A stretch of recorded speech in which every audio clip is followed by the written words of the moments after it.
हरे कृष्णा। सभी का स्वागत है। श्रीमद् भागवत कथा आप श्रवण कर रहे हैं। पहला अध्याय, पहला स्कंद और कुछ श्लोक इसमें हो चुके हैं।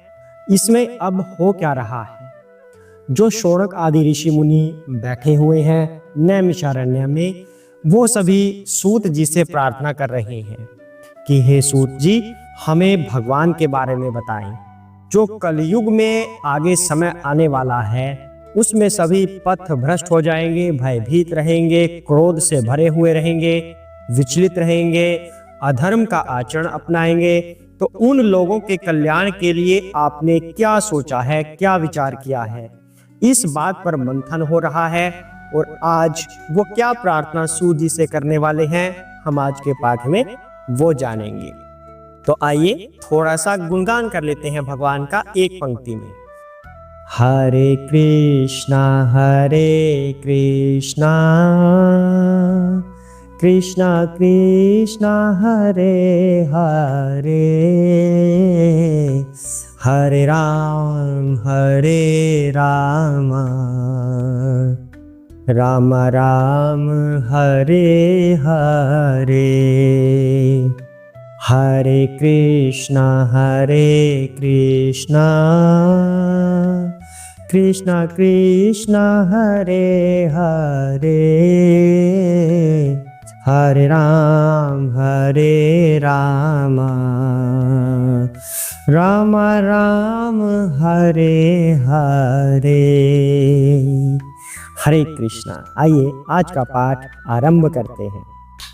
भूरिणि भूरि कर्माणि श्रोतव्यानि विभागशः, अतः साधो अत्र यत् सारं समुद्धृत्य मनीषया, ब्रूहि भद्राय भूतानां येनात्मासु प्रसीदति।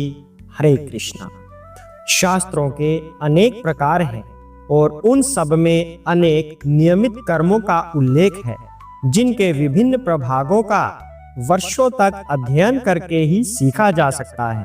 अतः हे साधु, कृपया आप इन समस्त शास्त्रों का सार चुनकर समस्त जीवों के कल्याण हेतु समझाएं, जिससे उस उपदेश से उनके हृदय पूर्ण रूपेण तुष्ट हो जाएं। हरे कृष्णा। यहाँ पर यह बताया जा रहा है कि अनगिनत प्रमाणिक शास्त्र हैं। अब जो बद्ध जीव है और विशेष रूप से जो कलयुग के बद्ध जीव है, वर्ण आश्रम में रहते हैं, उन लोगों के उद्धार के लिए आप इतने शास्त्रों का एक सार हमें सुना दीजिए। अब आम व्यक्ति के लिए इतने सारे शास्त्रों को पढ़ना असंभव सा होता है, और वो भी कलयुग के लोगों के लिए। जैसा कि शुरू के एपिसोड्स में आपको बताया गया कि 5-6 लाख के करीब श्लोक बन जाते हैं। तो क्या हम जैसे मनुष्य उन सभी श्लोकों को पढ़ सकते हैं? ना तो पढ़ सकते, ना तो इतनी क्षमता है, और ना ही किसी की इतनी रुचि है, क्योंकि ये कलयुग है। इसीलिए तो शौनक आदि ऋषि चिंतित हैं कि आखिर होगा क्या, किसी की धर्म में रुचि नहीं होगी। तो सूत जी से शौनक आदि ऋषि प्रार्थना कर रहे हैं ऐसी कि आपने तो असंख्य शास्त्र पढ़े हैं, सबका अध्ययन किया है, और इतने प्रमाणिक शास्त्र होते हैं जिन्हें वर्षों का अध्ययन करके सीखा जा सकता है। तो आम मनुष्य तो उसे कैसे सीखेगा, पर आपने वो सब सीखे हुए हैं, इसलिए उन सब का सार हमें सुना दीजिए ताकि लोगों का कल्याण हो, वर्ण आश्रम में रहने वाले लोगों का भी उद्धार हो सके। आगे क्या कह रहे हैं?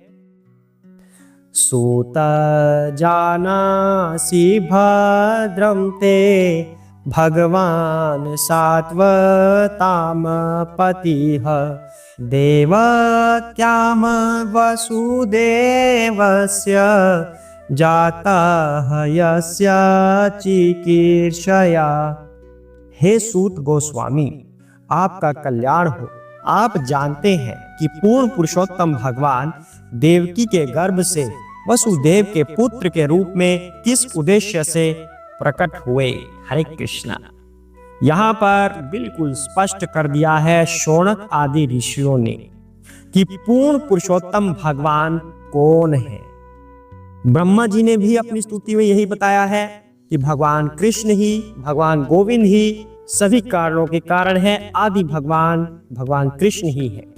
और यहाँ पर अब शौनक आदि ऋषि भी इस बात की पुष्टि कर रहे हैं कि देवकी के गर्भ से जिसने अवतार लिया है उन पूर्ण पुरुषोत्तम भगवान के बारे में हमें बताइए। आप जानते हैं कि वो किस वजह से प्रकट हुए हैं। तो यहाँ पर भगवान कृष्ण को पूर्ण पुरुषोत्तम भगवान बताया जा रहा है। अब हम ये सोचते रहते हैं ना कि भगवान कौन है, किसकी पूजा करें। अब कितनी जगहों से ये पुष्टि हो चुकी है कि पूर्ण पुरुषोत्तम भगवान अगर कोई है तो वे स्वयं श्री कृष्ण हैं। काकभूषुंडी ने भी ये बात बताई है कि श्री राम ही पूर्ण पुरुषोत्तम भगवान है। श्री राम और श्री कृष्ण में कोई भेद नहीं है। और श्री कृष्ण ने स्वयं बताया है भगवत गीता में। शौनक आदि ऋषि अब ये बता रहे हैं, नारद जी भी यही बताते हैं, ब्रह्मा जी ने भी यही स्तुति की है। तो फिर संदेह कहाँ रह जाता है। आगे क्या कह रहे हैं, तत न शुश्रूषमाणानाम् अर्हसि अंगानुवर्णितुम् यस्य अवतारः भूतानां क्षेमाय च भवाय च। हरे कृष्ण। हे सूत गोस्वामी, हम श्री भगवान तथा उनके अवतारों के विषय में जानने हेतु उत्सुक हैं। कृपया हमें पूर्ववर्ती आचार्यों द्वारा दिए गए उपदेशों को बताइए, क्योंकि उनके वचनों का श्रवण तथा कीर्तन दोनों करने से ही मनुष्य की उन्नति होती है। हरे कृष्णा। इस श्लोक में शौनक आदि ऋषियों ने कई बातें हमारे सामने रखी हैं। सबसे पहले यह है कि जो भगवान का ज्ञान जानना चाहता है उसके अंदर उत्सुकता होनी चाहिए।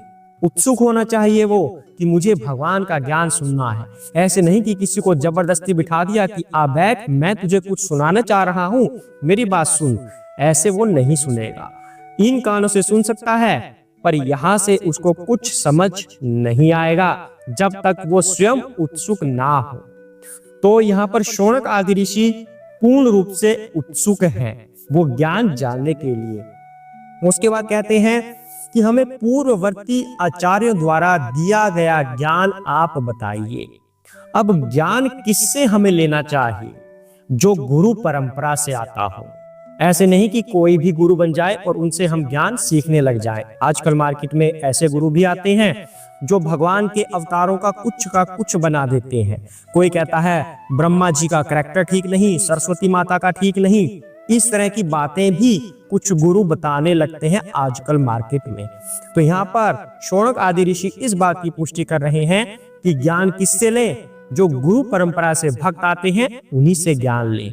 जो सूत महाराज सामने बैठे हुए हैं वो व्यास देव जी की गुरु परंपरा से आ रहे हैं। व्यास देव ने सुखदेव गोस्वामी को ज्ञान दिया, सुखदेव गोस्वामी ने सूत जी को ज्ञान दिया। तो वे एक प्रमाणिक गुरु परंपरा से आ रहे हैं, इसलिए सूत जी प्रमाणिक है, बिल्कुल प्रमाणिक गुरु हुए सूत जी। इसलिए शौनक आदि ऋषि सूत जी से ज्ञान सुनने के लिए वहां पर बैठे हुए हैं और उनसे प्रार्थना कर रहे हैं। आगे क्या कहते हैं, आपन्नाः संसृतिम घोरां यतनां विवशः गृह्णन् ततः सद्या विमुच्येत यत बिभेति स्वयं भयं। हरे कृष्ण। जन्म तथा मृत्यु के जटिल जाल में उलझे हुए जीव यदि अनजाने में भी श्री भगवान श्री कृष्ण के पवित्र नाम का उच्चारण करते हैं तो वे तुरंत मुक्त हो जाते हैं, क्योंकि साक्षात भय भी इससे अर्थात हरि नाम से भयभीत रहता है। हरे कृष्णा। कुछ लोग ऐसे कहते हैं क्या हो जाएगा भगवान का नाम लेकर, रटते रहते हैं कृष्ण कृष्ण हरि हरि, क्या हो जाएगा। शौनक आदि ऋषि इस बात की पुष्टि कर रहे हैं कि श्री कृष्ण का जो नाम है उस नाम को भगवान ने पूर्ण शक्ति प्रदान कर रखी है। जो शक्तियां कृष्ण में हैं वही उनके नाम में है। इसलिए व्यक्ति किसी भी परिस्थिति में हो, अगर भगवान के नाम का उच्चारण करता है तो वह उस संकट से बच जाता है, उसकी रक्षा हो जाती है। जैसे स्वयं श्री कृष्ण सामने खड़े हो रक्षा करने के लिए, वैसे ही अगर उनके नाम का उच्चारण कर लिया जाए तो आपकी रक्षा हो जाएगी। और यहाँ पर शौनक आदि ऋषि यही बात सूत जी से कह रहे हैं कि जन्म तथा मृत्यु के बीच में उलझे हुए जीव, कि व्यक्ति का जन्म हुआ फिर मृत्यु भी कभी होनी है, और इस बीच में जो भी हो रहा है, मतलब व्यक्ति झूल रहा है, रोज रोज तड़प रहा है, कभी ये काम कभी वो काम, कभी अर्निंग करनी है, कभी ये समस्या कभी वो समस्या, इतनी समस्याओं में व्यक्ति उलझा हुआ है। अगर वो हरि का नाम लेने लग जाए तो इन सभी समस्याओं से बच सकता है। ऐसा यहाँ पर शौनक आदि ऋषि कह रहे हैं। आगे क्या कहते हैं? यत पाद संश्रयाः सूत मुनियाः प्रश्मायनाः सद्य पुनन्ति उपसपिष्टाः स्वधुनीयापः अनुसेव्या। हरे कृष्ण।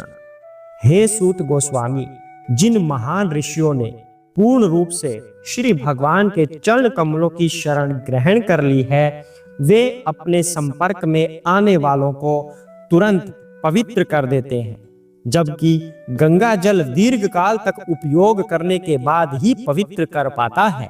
हरे कृष्ण। तो एक चीज और शौनक आदि ऋषि यहाँ पर बता रहे हैं, कहते हैं ना कि गंगा जल में जाइए, स्नान कीजिए, पापों से मुक्त हो जाएंगे। पर यहाँ पर शौनक आदि ऋषि कह रहे हैं दीर्घ काल तक अगर गंगा जल का प्रयोग करेंगे तब कभी जाकर शुद्धि हो सकती है, पर उसकी भी गारंटी नहीं है। लेकिन अगर भगवान के चरण कमलों का हम सहारा ले लें तो तुरंत ही व्यक्ति भय से मुक्त हो जाता है, तुरंत ही उसकी शुद्धि हो जाती है। ऐसा शौनक आदि ऋषि यहाँ पर बता रहे हैं। इसलिए हमें श्री भगवान के चरण कमलों का सहारा आज ही ले लेना चाहिए। इस तरह से शौनक आदि ऋषि सूत जी महाराज की स्तुति कर रहे हैं, और कुछ और देर तक ये स्तुति चलेगी और प्रश्न चलेंगे। उसके बाद सूत जी अपनी कथा सुनाएंगे। आज के लिए इतना ही करते हैं। ध्यान से श्रवण कीजिएगा, दोबारा से श्रवण कीजिएगा और बार बार समझ के फिर हम आगे बढ़ेंगे। पूर्ण करने के लिए जल्दी जल्दी में हम इसको नहीं करेंगे। भगवान का तो हरे कृष्ण महामंत्र का जाप करते रहिए। हरे कृष्ण कृष्ण कृष्ण हरे हरे, हरे राम राम राम हरे हरे। ओम नमो भगवते वासुदेवाय। हरे कृष्ण।